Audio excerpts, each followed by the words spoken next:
Le scrutin en mode électronique proposé par le président de la Commission électorale nationale indépendante suscite diverses réactions au sein de la classe politique congolaise.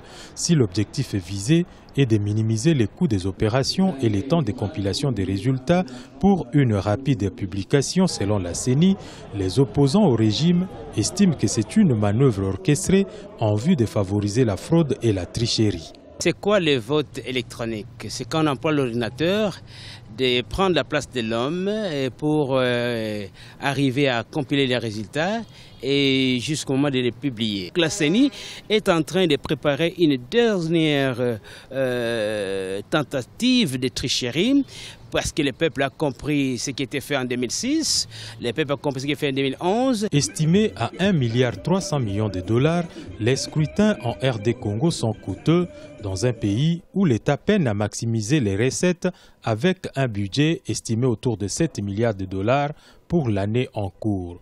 Dans les milieux du pouvoir, on estime que toute possibilité pouvant réduire les coûts des scrutins est une bonne option qui doit cependant faire l'objet de discussions.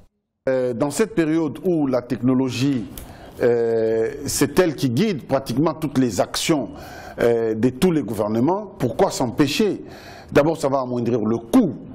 Si le président de la CENI nous envoie une notification au gouvernement par rapport à cette question, donc à ce moment-là, nous échangerons.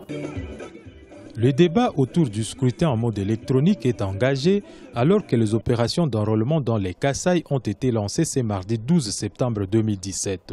Dans le reste du pays, l'essentiel des citoyens en âge de voter s'est déjà enrôlé. Il faudra bien entendu compter 90 jours pour terminer l'enrôlement dans les Kasaï, ce qui écarte toute possibilité d'organiser les élections en décembre 2017 telles que prévues dans l'accord de la Saint-Sylvestre.